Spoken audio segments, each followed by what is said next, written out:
What is Cafe Mocha? Cafe Mocha is experts, celebrities. What's up? This is Belle Biv DeVoe. Yours truly, Idris Elba. This is Fantasia. This is In Vogue. This is India Ari. So much more. All from a woman's perspective. What flavor are you, baby? This is Cafe Mocha. Steve Harvey and Cedric the Entertainer, two of the biggest comedians in the country. But back in the 90s, white comedy clubs wouldn't give them 5 minutes on stage. This show, we're talking to comedienne Luenell about the moment in history that desegregated the comedy scene. Cafe Mocha begins now. First of all, I want to give a shout out to my man, Guy Torry. His new documentary, Phat Tuesdays, is out now on Amazon. It's got a lot of comedians talking about the beauty of Phat Tuesday. Phat Tuesday was every Tuesday in Hollywood at the Comedy Store.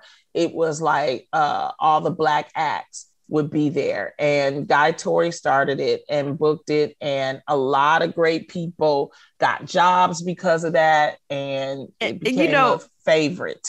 You think that because it's Hollywood that maybe it's not so racist, but it was the mid-90s. I remember I just moved here and you had the Black comedy club in the Black neighborhood. And the Scouts wouldn't go to Crenshaw to the Comedy Act Theater to check out the acts. And South of Pico was a problem. basically, Guy said, well, let me rent out the little belly room that holds a handful of people. And he started bringing in people that weren't superstars yet.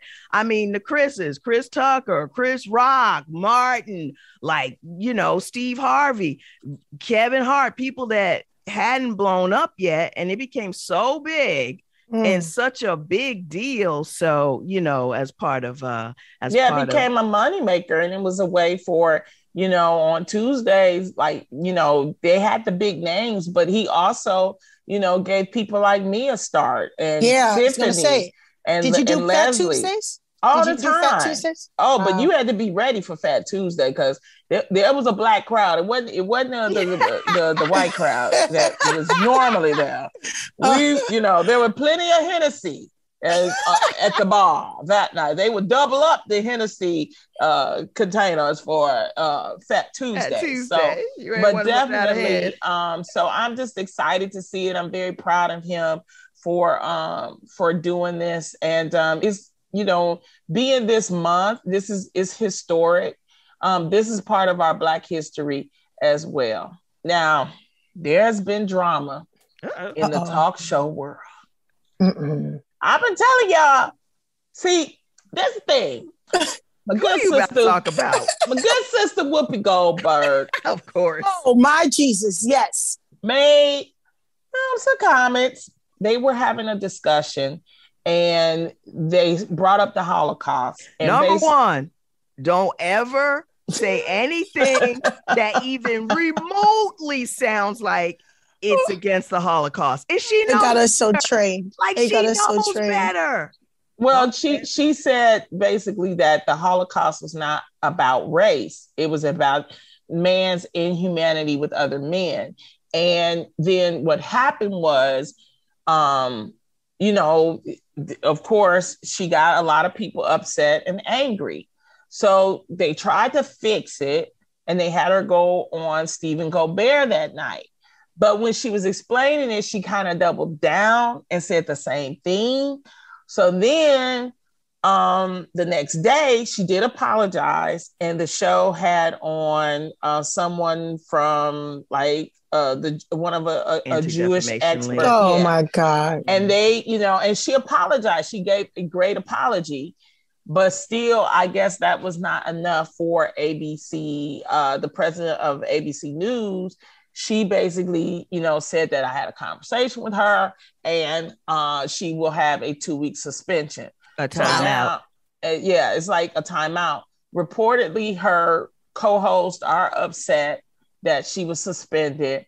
And all of this, I'm saying all of this to say that based on what you saw with her, with what happened with Sharon Osbourne being let go, with, changes with daytime talk, what's happening with Wendy Williams, the hosts does not have control of the show.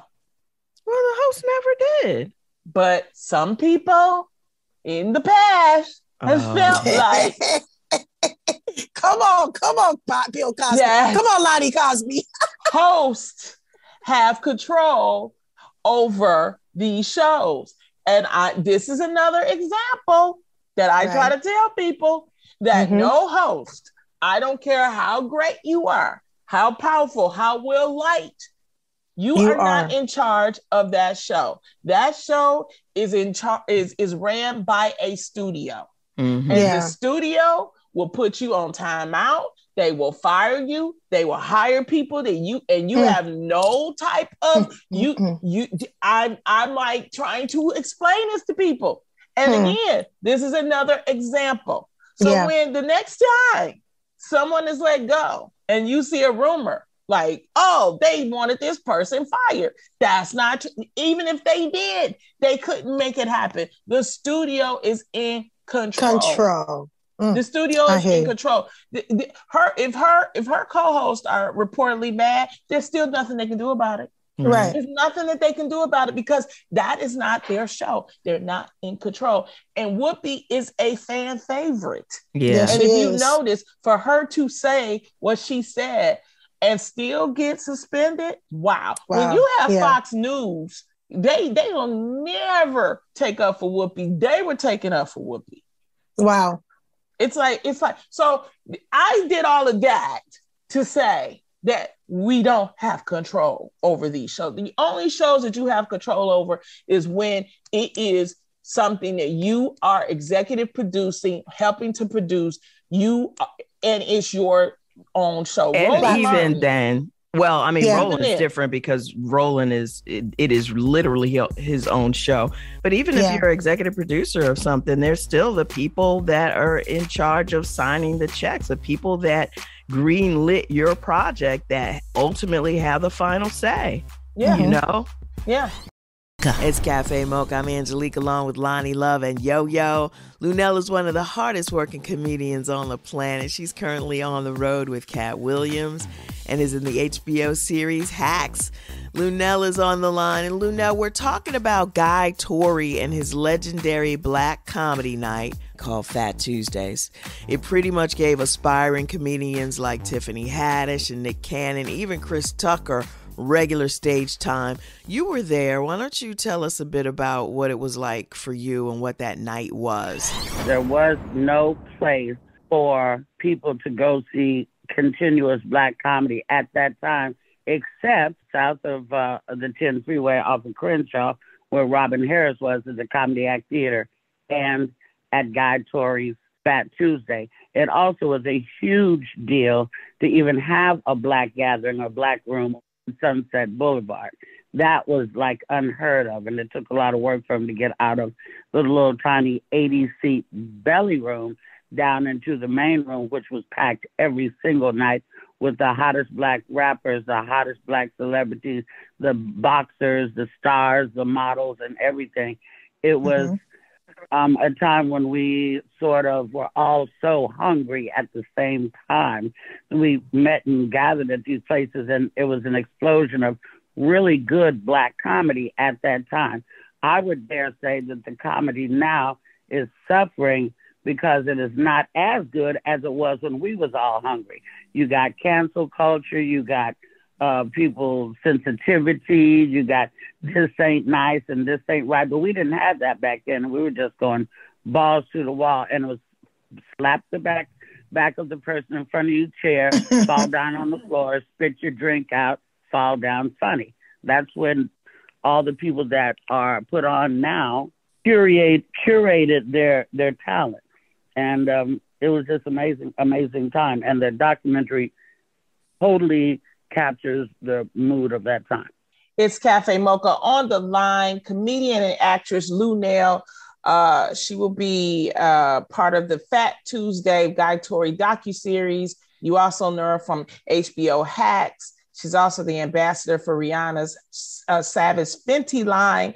And you can see her YouTube show, Hey Luenell. What's up, Luenell? Well, hi everybody, and just to correct one little thing, my YouTube show Hey Luenell is on hiatus right now because I'm on tour with Cat Williams and I'm not able to do it. But there are 62 episodes up on YouTube. If you want to binge watch, you can do that like we binge watch Power and everything else. Okay. And also, it was Savage X Fenty lingerie. Lingerie. Oh, that's what I want to talk about. You being an ambassador for the lingerie line, I was so proud because as a plus size woman, I felt like finally it's something that I actually can wear and it looked good. So how did that come about with getting on Rihanna's line? It was totally a fluke. Rihanna's tour bus driver was a friend of mine because he had been our tour bus driver when we was on tour with Cat 15 years ago.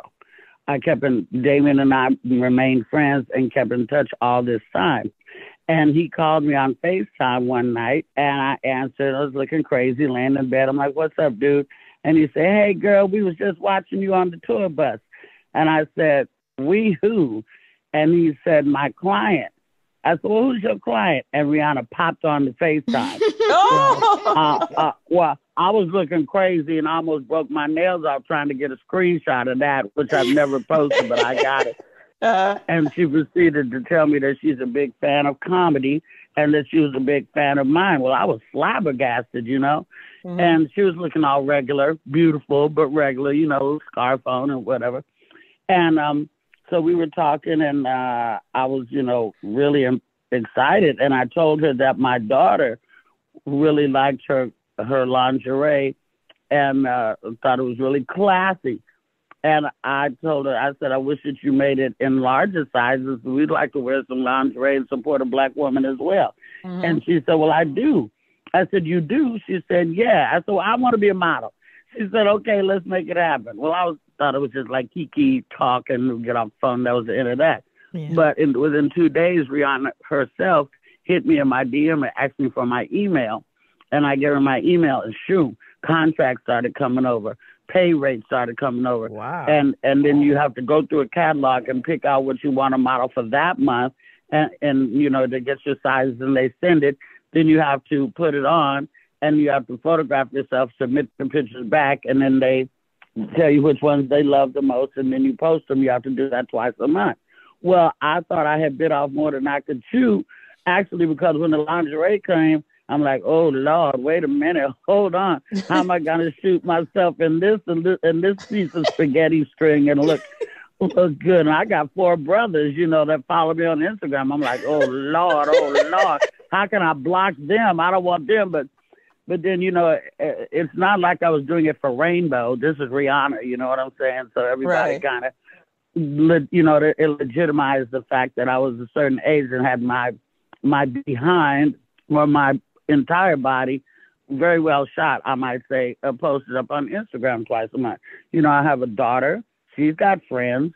She had to go through that, your moms, Nell, your moms, and so it came with a little bit of trepidation, but at the end of the day, I was really proud to do it. And I got a lot of positive feedback about that.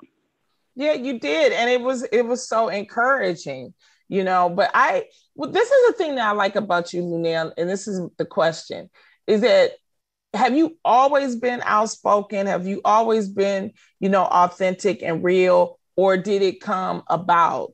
Because please follow her on IG. Follow Luenell on IG. She has the greatest posts.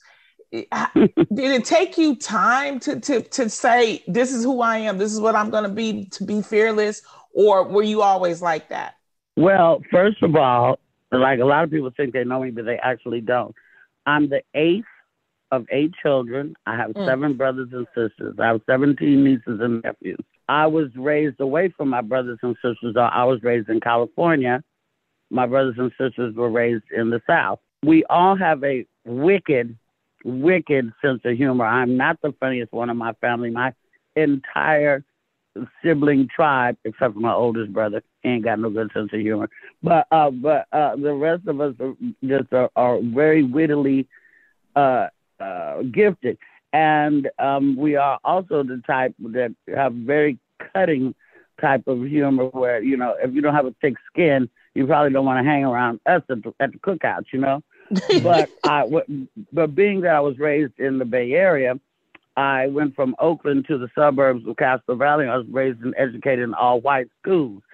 I developed a sense of humor, I think, because I used to be very quiet, little Janet Jackson, like being the eighth, you know, just like anybody trying to listen to me.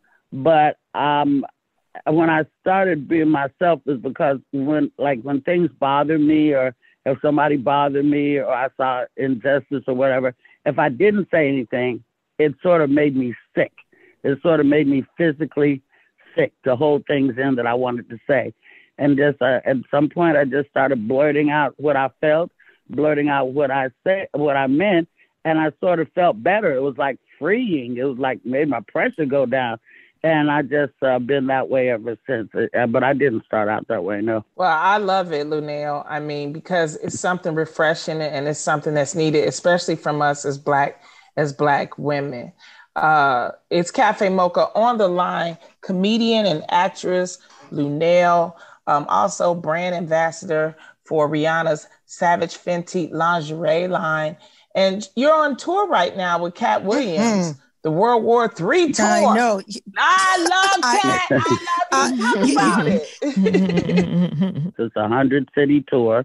We've only done about maybe 32, maybe 31 or 2 cities so far, so we'll probably be booked through the end of the year. It's great because Kat's been my friend for like 20 years. We met in Oakland. Me and Red Grant met in Oakland. Me and Mark Curry are from Oakland, and all of us are on the tour. And the three of us, me, Red, and Kat, were on tour together 15 years ago. For 15 years to pass and to reunite again, I don't think it's been done before, and I never thought it would happen to me. But here we are, friends for all these years, back on the road together, literally having a ball everywhere that we go. And also with it being Corona, you know, when we started the tour 15 years ago, we were playing improvs and stuff like everybody else. There was 5 of us, 4 of us to a dressing room. But now it's a different time. And not only because of Corona, but because of Cat's popularity, we're doing arenas only. So everything is, 5,000 seats and up. I'm not sure if comedy is the same as hip hop, where they only allow one female per tour. But I wanted to ask you, how does it feel being the only female on a 100-city tour? Well, I'm not the only female, actually, yo. And how you doing, girl? How you doing, love? There's 3 openers. There's Aaron Thompson, who was a former LAPD and quit his job to be on tour with us because his calling is really comedy. And I had met him at the Savoy, and I told him, I said, I'm going to get you off these streets before something happens to you. And he started going out on tour with me because I had a tour going on before I got with Kat. So we called the 3 of us, myself and Shay Sugar, my cousin, comedian Shay Sugar, and Aaron Thompson. We call ourselves the tour within the tour. But Aaron, there's 3 like openers before the big part of the show starts. So there's Aaron Thompson, comedian Jen Thomas, Zoo Miller. Then Red Grant comes out, and then Mark Curry, and then myself, and then Kat. So there's people on stage as you're walking in and all that stuff. And as everybody gets settled, it's just a rite of passage. Everybody got to go to that opener spot, when people are coming in and getting their seats and all that. Too bad, but the 3 of them go on before the big part of the show starts. So there's really 7 of us that are on the tour. And can I say, Luenell, I mean, and you know where I'm coming from. Cat Williams can put together a show, but he also can sell out the show with no advertisement. What? We're not doing a lot of interviews. I mean, I probably do more interviews than anybody. But we're not doing the interviews. There's no, big flyer campaign. There's no commercial on the radio or anything like that. We just put the tickets up and let the chips fall where they may. And like I said, it's 5,000 seats and up. We've done all kind of arenas, and it's a trip for me because I still perform in the clubs as well, but then I go out with Kat as well. So I'm still doing like sort of balancing both, and that's the power of, because at first when we started the tour, I'm sure people wanted to come to see, is he gonna show up? What kind of state is he gonna be in? Is he funny? Well, yes, and yes. And people are leaving the arena wiping the tears from their eyes, talking about us in the car, posting on Insta story, posting on Instagram. And we're killing the game. And, we're not no mamsy-pamsy, nice kid type of comic. Pat is raw. I'm raw. Red Grant is raw. And Mark Curry has become raw because he was even saying that during his time as hanging with Mr. Cooper, he had to always be aware of his image to be Mr. Nice Guy. But, Mark suffered a terrible burn accident about 9 years ago when he almost died. He was in a coma and everything at a home. He had an accident at his home where he caught on fire. And then after he healed and came back on the comedy circuit, he sort of had a F-it attitude and he was able to let himself go. That Mark Curry is slaying out here on this tour. He is not Mr. Cooper. That was a character. He is Mark Curry from Oakland, California, and we stand on the side and watch him every night, and every night is tears because he's goofy, he's funny, and he's crazy, and the tour is amazing. I love it. And he's stupid on Instagram. Let's not forget that. His posts are hilarious. Not forget that. Yeah, they are. He's ignorant. It's crazy. And I've been knowing him for, many, many years because, I know Mark when he used to work at the grocery store. Okay. Check out Luenell in the Amazon Prime docuseries Phat Tuesdays. The conversation continues on Cafe Mocha. Loving our brothers, men with strength, wisdom, assertive, and genuine in their spirit. It's the Cafe Mocha Swag Awards, hosted by Rashawn McDonald. Thank you, ladies. It's Rashawn McDonald from Money Making Conversations Masterclass. I sat down with Cafe Mocha Swag Award winner Alan Maldonado. He's an actor, writer, director, and an entrepreneur. He runs his own clothing line and has an app. Alan shared how to maintain balance when you got a lot of irons in the fire. Well, for me, I had to understand balance. As you know, in the last 4 years, and it's been crazy. God has given me everything I wanted, and it's one of those things where it's like, okay, this is what you've been asking for years. Now go do something with it. I just have to be adamant, just as focused and goal-driven for business and acting success. I got to be driven in my personal and self-care. If you want to listen to this full interview with Alan Maldonado, it's available on moneymakingconversations.com. Okay, y'all. Sisters in Solidarity, a celebration of girl groups for Black Music Month, hosted by the award-winning funky divas In Vogue. It's Cindy Herron from In Vogue with this Black Music Month Spotlight. I'm so excited. From the Bay, they were ahead of their time. Style and musical trendsetters for every girl group that followed. With 3 Grammy Awards and 2 American Music Awards, they're one of the first girl groups to have a star on the Hollywood Walk of Fame. We're really hard workers, and we go out there and we take our job very seriously. With hits like Automatic, Jump, He's So Shy, and I'm So Excited, we celebrate the Pointer Sisters, our sisters in solidarity. Girl groups who shape the fabric of contemporary music and soundtracks of our lives. Be sure to join the hashtag Ladies in Solidarity Music Challenge on Instagram. To experience more, visit cafemocharadio.com. Brought to you by... It's time to embrace you, your melanin-rich skin, and its unique beauty needs. When you get over the age of 50, you definitely have to start using things on your skin. I Know is made specifically to address maturing skin conditions. All of the I Know products provide highly effective natural ingredients dedicated to delivering proven results. The best advice my mother gave me, take care of your skin now so to take care of you later. I Know, your beauty solution for maturing skin. It's Cafe Mocha. This is Cafe Mocha. Comedienne Luenell is on the line. Yo, you had a question? You have worked your way all the way to the top. Your work ethics are incredible. I have watched you over the last 10 years, just the hard work. I mean, how's your health? I know you had a setback just a while ago. How's your health? Oh, well, I did have COVID 8 days and I was done because I was vaxxed when I got it. Just saying. I did go through 2 knee replacement surgeries during quarantine, which helped to change my life and give me the quality of my life back. But let's be clear. I am nowhere near the top. I've worked my way to the middle, but I'm not at the top. I've never been a regular on a television show. I've never had a television show. I've never had a special. I've never had a parking space. I've never done anything like that. People just see me pop up because I do so many things, because I'm a reoccurring character on the HBO Max television show Hacks with Gene Smart. I'm on that. Nobody would expect that. Yeah, Hacks is a mess. I just taped 4 episodes. I did 1 episode last season, and the show got nominated for 15 Emmys out the gate. And so they brought me back, and I've taped 4 episodes already for the new season.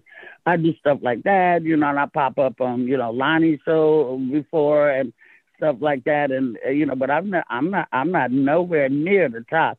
I wouldn't say people got their foot on my neck, but while I'm an underground people favorite, maybe not so much a favorite to the network people, because I'm not playing the game. I'm not playing by their rules. They're going to have to play by mine a little bit, because I can clearly live without any of that. I'm doing fine financially and spiritually. But I'm just saying, they like a certain type of person who likes to get along, and I love to get along. But I'm also very Black woman empowered. I'm also very vocal about racism. I'm also very vocal about female rights and, stuff like that. And if they don't want to do right by me, then you won't see me on any of that stuff. And I'll continue just to make the people happy, because at the end of the day, no matter what show it is, it's always about the people. They're the ones who give you the ratings and stuff like that. And I can hold my head up in Beverly Hills and on Crenshaw. So everybody can't do that either. You need to put that in a bottle.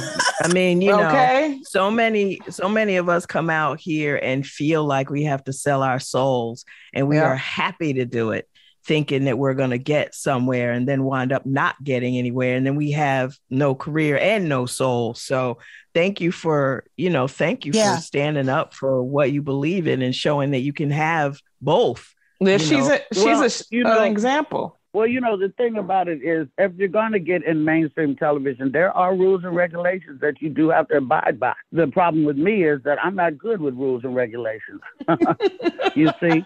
And I have to have the type of freedom to be me. We're currently, I want to be the next Black woman in late night. I don't think that I'm a daytime TV type of chick, but I do want to crack that old white boy thing of late night. And I don't want to do the same pattern. I don't want to come out and do the monologue and sit down and blah, blah, blah. I don't want to do it like that. I'm more of they used to have a show that I would like to pattern my show after. Years ago, they used to have a show called Playboy After Dark. It was very relaxing. Hugh Hefner had the show, and he would have people on like Paul Mooney and Dick Gregory, but he would also have musical artists on, and people were lounging around and having drinks. Snoop even did a show like that years back. But I want my thing to be more like that. And they've had Black women in late night before, but they haven't had the right one, because I'm the right one. Sounds like you're on your way. She is. You know what the thing is, and it's no excuse in this day and age where we have all these stations, we have all these streaming services. It's not just, you are a rule breaker, but it's also about racism and sexism in this industry. And that's what you constantly fight.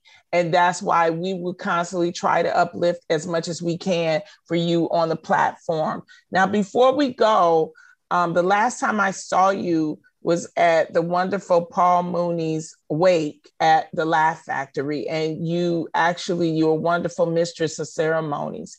Can you tell me a fond memory of him and what made him so great? Well, Paul Mooney, like myself and Mark and Laura Hayes, is from Oakland, California, and you get a certain ghetto say qua, I'll say, for lack of a better word, when you're from Oakland. And I always looked up to him because he was an icon that I could easily see, and I trotted around behind Mooney for years trying to get his attention. Mooney only likes you if he respects you. And after he finally got a chance to sit down and watch me, his respect grew and we became great friends. I've been in the bed with Paul. I've been on planes with Paul. on buses with Paul, and I miss my friend dearly. I remember that, like Paul, like soul food, but toward getting in later in his life, his cousin who traveled with him would always try to keep Paul on a low carb diet and stuff like that. But I was always the one sneaking him some sweet potato pie or maybe egg and bacon sandwich or something like that. I was the anti-Christ when it came to Paul's diet. We've been halfway around the world together because when he was touring with Dick Gregory toward the latter years of his life, it was me and Paul and Dick Gregory together. And then when I couldn't do it any longer because I had other commitments, then I, passed the torch on to Melanie Camacho, and Melanie went out with them as well. I just know that Paul has been a huge influence in my life. I know that Paul was a big cheerleader for me, speaking up and not taking any trash. Paul was a big influence in the style of humor that I do, which is just me. Like, I don't sit down and write out my material that, like, people think comics sit and you write, you got to do to develop the joke. I don't do that. Basically, I get paid to talk and be myself. People call that being a scripted comic. If they go to New Jersey, they go to Chicago, they go to San Francisco and do the same material. I don't ever do two shows the same because something might happen on the way to the show, and I want to talk about that, and I know how to spin a story and make it humorous because I have a Bachelor of Arts degree in English literature, another note that people don't know, and I know how to construct a story, and I have the gift of gab. It's a gift. So I don't, I'm more of a spontaneous type person, and even though Paul had material that he had developed, he was very off the cuff as well because, something might go on in the audience, and now Paul's not doing anything that he thought he was going to do, and now he's doing stuff about that. And I'm sort of that way. Yeah. Well, Luenell, it's always good to talk to you, sis. And I just wish you well. You guys, you can catch comedian actress Luenell on the World War III tour with Cat Williams. Go to livenation.com for those tour dates. There are a lot of dates out there. You can also catch her on HBO Hacks. Great show. Great show. And she's the ambassador for Rihanna, Miss Mama to Be. And I know. Ooh, that A$AP Rocky, he's a snack, lucky girl. But I just want to give you guys a shout out too because Mocha's been going on quite a while. Loni, I don't even know if your TV people know about this radio program that you've been on here for years. And Yo-Yo, girl, we're going to have a talk about this reality TV, girl, because I never would have thought in my wildest days that I'd look up and see you on Love and Hip Hop. But, you are It's how you measure success. Yeah. But it's it's exposure as well because out of sight, out of mind with these people these days. So it's a good look, I think. Okay, thank you so much, Luenell. We appreciate you. Thank you, ladies. Right on. Luenell currently on the road with Cat Williams, coming to a town near you. You can also check her out in the must-see docuseries called Phat Tuesdays about how one guy helped launch the careers of so many big names in Black comedy and integrated comedy clubs across the nation. Phat Tuesdays is currently streaming on Amazon Prime Video. Here's your dose of espresso. Strong, hot news now. This is the Espresso. I'm Angelique. Did you know in the 1990s, comedy clubs were still segregated? George Wallace explains. The Comedy Store on Sunset in West Hollywood, it was just the thing to do back in the 70s and 80s. But John Witherspoon being the MC at the Comedy Store, that's about as much black as you're going to see. The Amazon docuseries Phat Tuesdays gives us a Black history lesson in comedy that includes a teenage Tiffany Haddish doing stand-up. Most people got two TVs, one in the bedroom, one in the living room and stuff. Well, we got two TVs too, but they stacked up on top of each other, and one's for, picture and one is for sound. And if my little sister hold the hanger, the wire hanger antenna's just right, we get color. Even Dave Chappelle talks about the impact.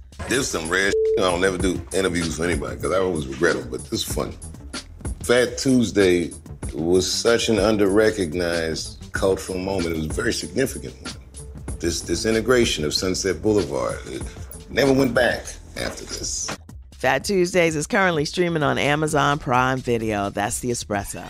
It's Cafe Mocha. I'm Angelique, along with Loni Love and Yo. It's that time of the year, money time, filing your income tax time. On the line, we have someone well-versed in Black money and money in general. Terry Williams, president and COO of One United Bank and author of the children's book, I Got Bank, What My Granddad Taught Me About Money. Terry Williams, welcome to Cafe Mocha. Oh, thank you for having me. I'm really honored to be here with you. Yeah, it's just an honor to be here. Oh, well, thank you for coming on. I keep hearing about the importance of, having an account in a Black bank. Can you tell us why that's important? Yes, it is important, and Black banks are important not only to our history, but also to our future. First of all, there have been Black banks since the early 1800s. There was a time when we could not bank with a white bank or, other banks that were here in the U.S., and we created our own banks to provide credit to our community and to help us build wealth.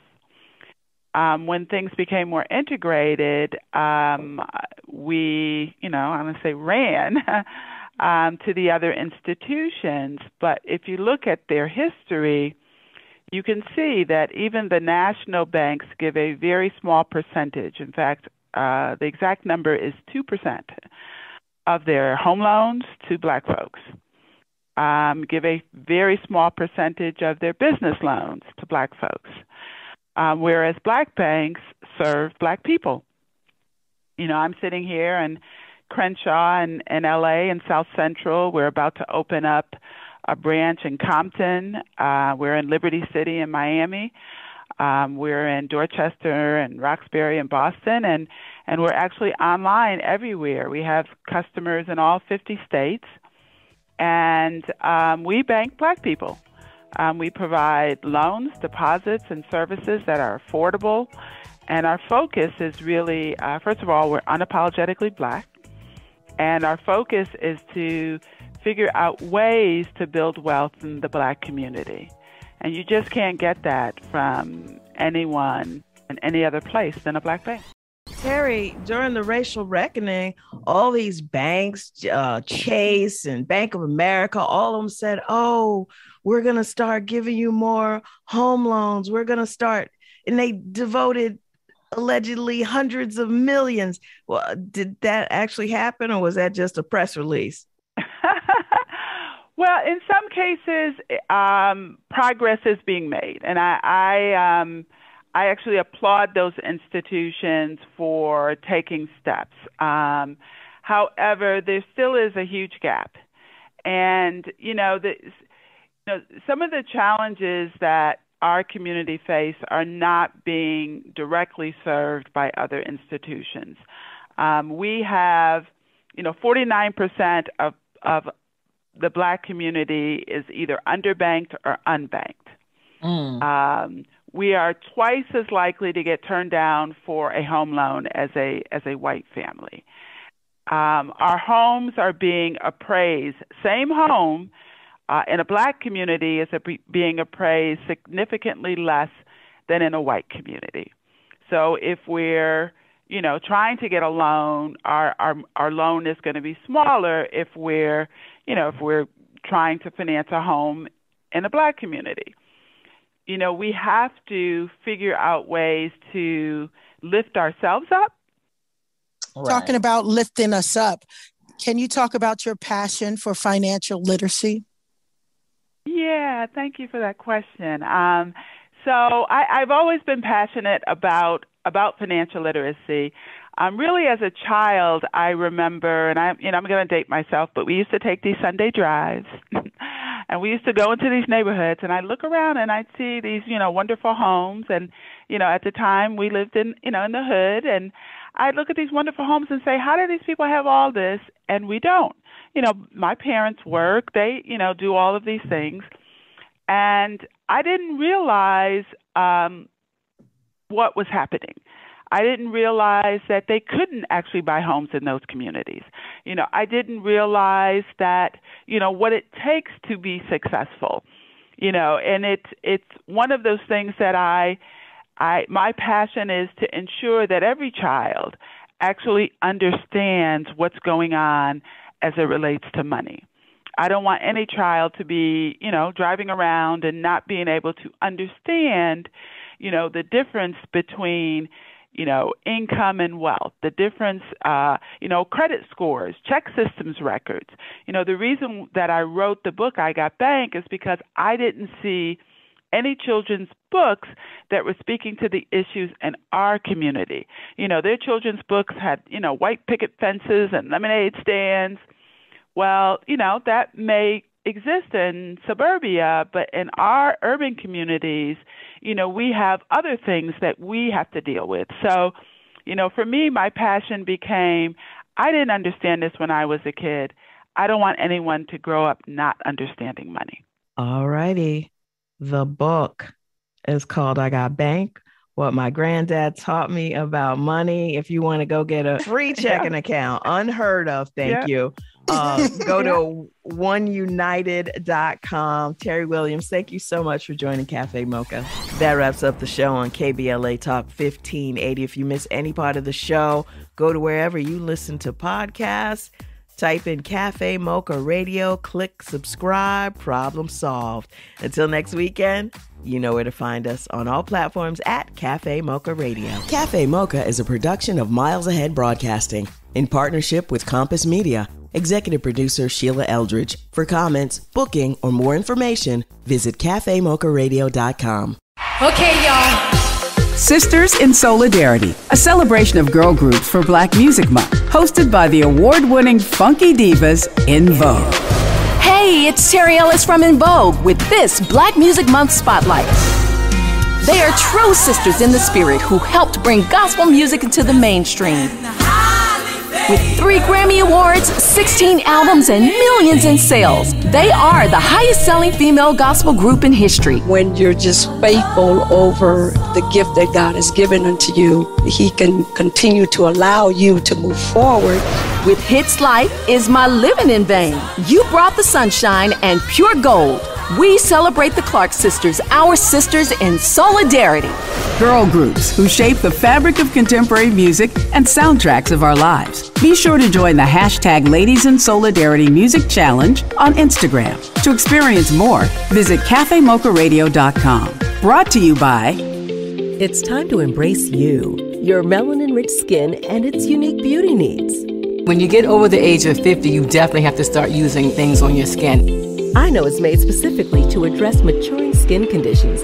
All of the I Know products provide highly effective natural ingredients dedicated to delivering proven results. The best advice my mother gave me, take care of your skin now so to take care of you later. I Know, your beauty solution for maturing skin.